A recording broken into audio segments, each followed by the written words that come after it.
अगर आपको भी सुबह उठते ही सबसे पहले टॉयलेट भागना पड़ता है, कभी दिन में 3-4 बार टॉयलेट जाना पड़ता है, कभी 2-2 दिन तक पेट बिल्कुल साफ नहीं होता, खाना खाते ही पेट फूल जाता है, गैस बनने लगती है, पेट में गुड़गुड़ाहट होती है और कई बार पेट में ऐसा दर्द होता है कि टॉयलेट जाने के बाद ही थोड़ा आराम मिलता है, तो हो सकता है कि आपका शरीर आपको एक संकेत दे रहा हो और उस समस्या का नाम है आईबीएस यानी इरिटेबल बाउल सिंड्रोम।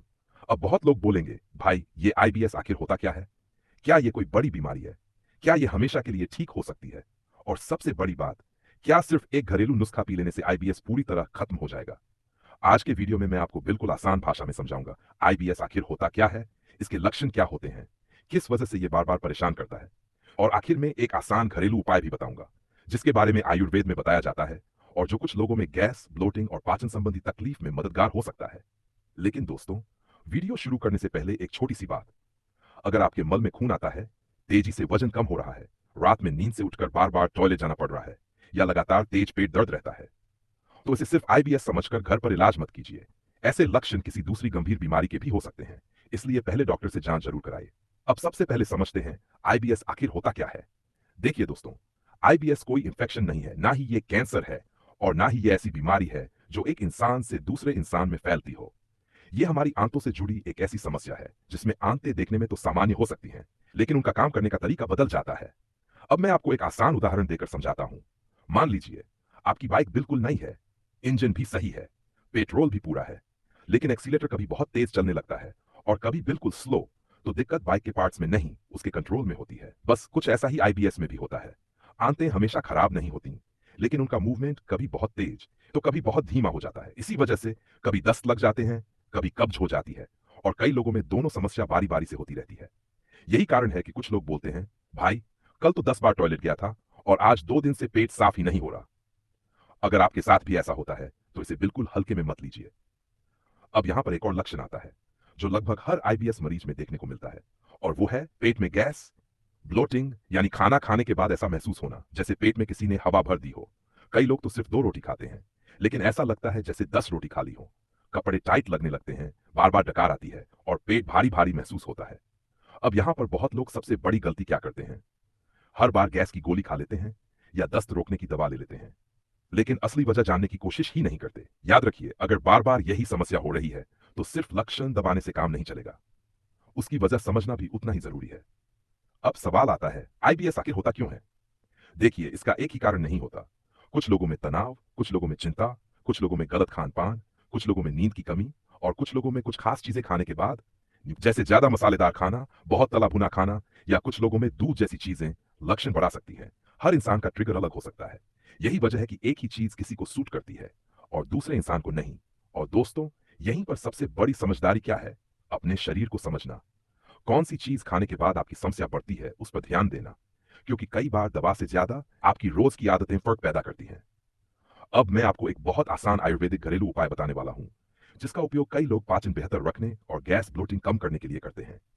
लेकिन उससे पहले एक बात याद रखिए, यह हर व्यक्ति के लिए एक जैसा काम करे ऐसा जरूरी नहीं है। अब बात करते हैं उस आसान आयुर्वेदिक घरेलू उपाय की जो शायद आपके घर के किचन में पहले से ही मौजूद है।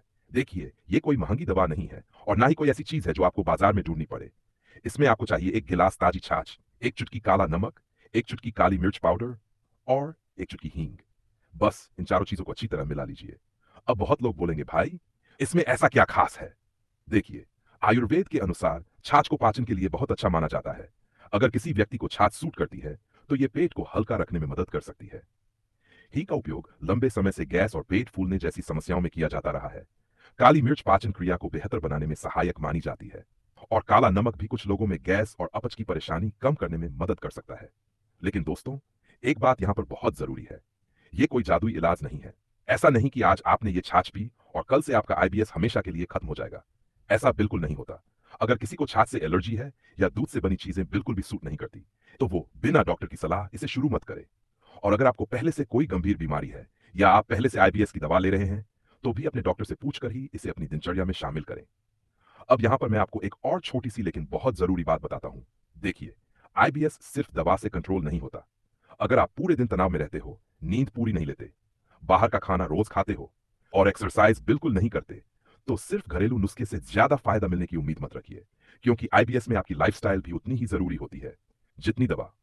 अब आप सोच रहे होंगे तो फिर मुझे क्या करना चाहिए? सबसे पहले धीरे धीरे खाना खाइए। खाने को अच्छी तरह चबा चबा कर खाइए। एक साथ बहुत ज्यादा खाना मत खाइए। अगर कोई चीज खाने के बाद बार बार आपकी समस्या बढ़ती है तो उसे कुछ दिनों के लिए बंद करके देखिए। पर्याप्त नींद लीजिए, हल्की वॉक कीजिए और सबसे जरूरी तनाव को जितना हो सके कम करने की कोशिश कीजिए।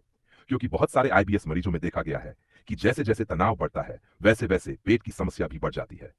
और दोस्तों, एक बात हमेशा याद रखिए, अगर आपके मल में खून आता है, तेजी से वजन कम हो रहा है, लगातार बुखार रहता है, रात में बार बार नींद खुल जाती है टॉयलेट जाने के लिए, या पेट का दर्द लगातार बढ़ रहा है, तो इसे सिर्फ आईबीएस समझकर घर पर इलाज मत कीजिए। ऐसे लक्षण किसी दूसरी गंभीर बीमारी की तरफ भी इशारा कर सकते हैं। इसलिए समय रहते डॉक्टर से जांच जरूर कराइए। तो दोस्तों, आज आपने जाना आईबीएस आखिर होता क्या है, इसके मुख्य लक्षण क्या हैं, क्यों बार बार गैस, ब्लोटिंग और पेट दर्द की समस्या होती है, और एक आसान आयुर्वेदिक घरेलू उपाय के बारे में भी जाना, जो कुछ लोगों में पाचन और गैस की परेशानी कम करने में मददगार हो सकता है। लेकिन सबसे जरूरी बात, कोई भी घरेलू नुस्खा अपनाने से पहले अपने शरीर को समझिए और जरूरत पड़े तो डॉक्टर की सलाह जरूर लीजिए। दोस्तों, उम्मीद करता हूं कि आज की जानकारी आपको जरूर पसंद आई होगी और कुछ नया सीखने को मिला होगा। अगर वीडियो अच्छी लगी हो तो इस वीडियो को एक लाइक जरूर कर दीजिए, और आपका इस वीडियो से जुड़ा कोई भी सवाल हो